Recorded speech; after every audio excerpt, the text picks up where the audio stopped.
All right, we're with Dave Roberts here. David Thomas Roberts, the author of his 5th book. Is that right, David? That's correct. Tell us a little bit. First of all, let's tell us a little bit about your history. What brings you to writing books, and why should all our viewers buy this book?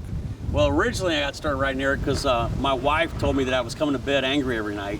I watch Fox News, get mad, can't sleep. She says, you're gonna die. You need to write a book or something. So I took her advice and turned the TV off for a while and wrote my first book, just thinking it would just be therapy. And the book actually got a publisher, and it took off, and that's kind of how my writing career got started. And tell us a little bit about your background. You're a successful businessman first. Yeah, I co-founded a technology company about 25 years ago. It's in the telecom industry, still operating, blowing and going today. Entrepreneur. I own a publishing company and several other ventures, so stay very active. So what you see going on in government ticked you off enough to write a book called The Death of Liberty. I get ticked off real easy. Tell us I noticed the U.S. Treasury. Jim, can you see the cover here? There's blood coming out of the columns on the U.S. Treasury. Tell us what's going on. Well, I went through an experience with 12 straight IRS audits. And I believed at the time, and I still do, that it was politically motivated.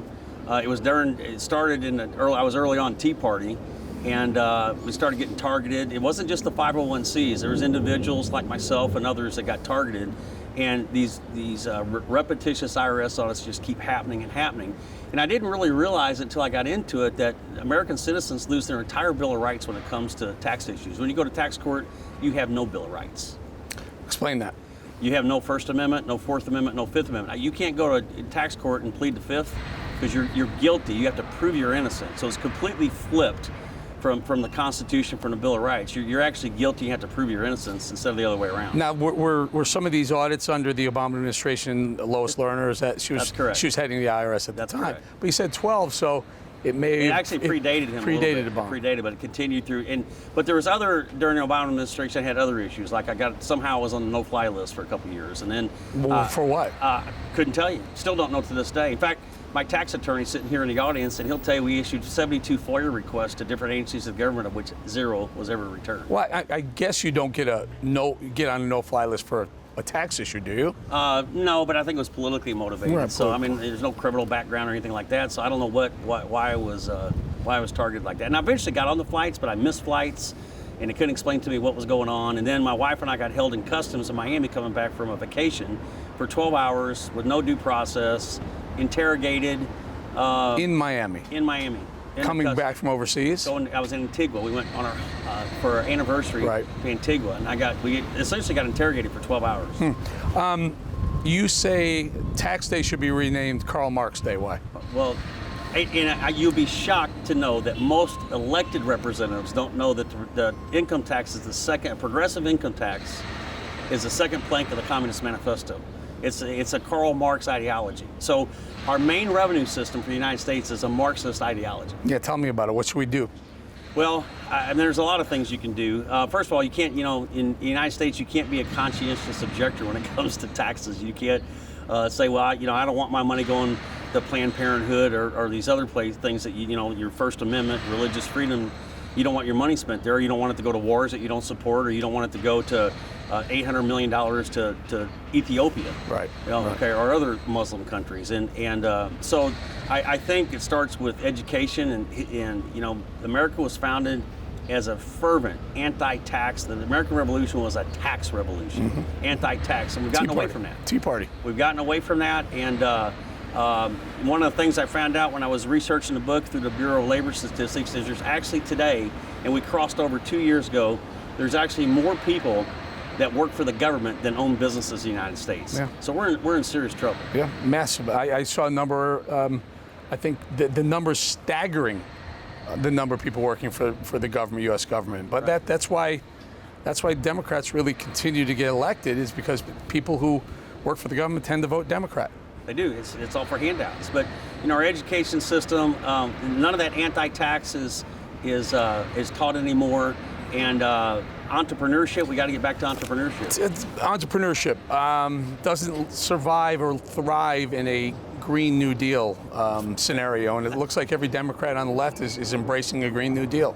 Well, I make a prediction in this book that they're very close to being the precipice of a new progressive era, like we had if you go back to the 1890s, and that's really what the impetus of the book was. Not that I got audited, but how America got here and we put up with this. I mean, for the most freedom-loving country ever invented, and we have an IRS and a progressive tax code, and the April 15th is a rite of passage. I mean, how did we allow that to happen? And it happened incrementally over time. And it's a parallel to today, because if you go back during the progressive era, the rich were criticized, the robber barons, right? You had trust. Now, some of it was warranted because you had trusts that were monopolies. But, and unfortunately, one of the reasons we had the income tax is because of the Republican Party at the time. So we're going through this, this is when the Federal Reserve happened. I mean, a lot of big bad things happened in a 10-year span between 1910 and 1920. What's the right top tax rate for individuals? 0. How do you pay for freedom? How do you pay for our boys overseas? Between 1776 and 1913, America became the most prosperous nation even then on duties, on tariffs, excise taxes, and fees. No income tax. And you're okay with it? So a lot of people, there's a group, the fair tax. I like the fair tax. But here's the problem with the fair tax. Let me just explain the fair tax. Taxes are imposed on goods and services, not on your income. So if you don't want to buy something, you're not paying tax to support whatever that thing represents. But you buy a house, you're basically paying for the builder to pay for tax on the lumber, the steel, the wire, the guts of the house as well. So you're still paying a tax, but then you have to bring your income tax down to 0 because you want to be double taxed. That's correct. Fair tax. I love the idea. First of all, I adore the fair tax idea. Yeah, and that's the problem that the fair tax has, and it's a great idea. And I'd much rather have the fair tax than the income tax. And the flat tax will never work because the politicians will never leave it flat. Right. I mean, that's how it started. It started as a flat tax, and it hasn't stayed that way. But the problem with the fair tax that has to be solved is the government spending, because nobody wants to look at a tax plan. The politicians won't pass a tax plan that's not revenue neutral. In order to be revenue neutral, we've got the fair tax rate have to be 23, 25%, and we're still spending more than we're taking in. So it's never going to get there because the politicians can punish enemies and So I have a smart guy here. This is how I come from the business world. And I sit and lay up thinking about things at night, like what happens if, or why is this happening this way? And I can't figure this one out. Here's a little bit of a puzzle that keeps me up at night, and you may think I'm really boring for thinking about this stuff. We pay 18.5 cents a gallon gas tax, right? And it supports our roads, make sure potholes are filled. It goes into those types of common good things for everybody, right? Right. You get in your car in Texas, Dave, or I get in my car in South Carolina, 18.5 cents when I fill up per gallon goes into filling my road or your road or whatever. What about the people who are driving electric cars? Yeah, that's right. They're still using our roads, right? Right. So what do we do about that? How do we make that fair? Well, first of all, I don't think you'll ever design a tax system that somebody's not going to complain about and take it out. But what's the fairest? Okay, but it's definitely not a progressive income tax with 77,000 page tax code that you can't get two people to decide on what the same return should look like. Yeah. So what do we do? We just drop the gas tax completely and then figure out another way to make toll roads? Well, the problem with toll roads, as you know, I don't know about here or in South Carolina, but in Texas, a toll road never goes away. So the idea is we're going to build a toll road, and as soon as it's paid for, the toll goes off. Well, it never happens. Right.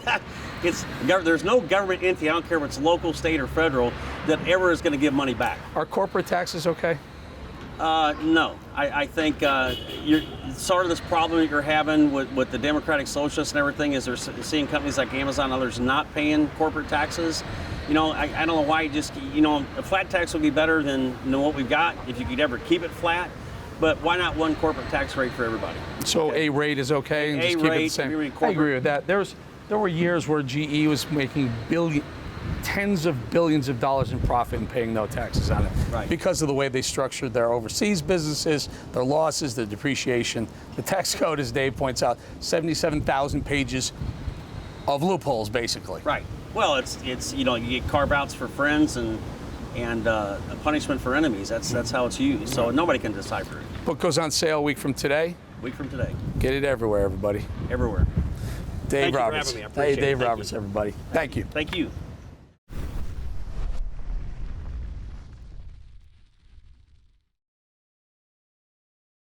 I love velvet. It feels good. No, I was calling you. Look, I'm having fun, dude. Feel free. Look that's good.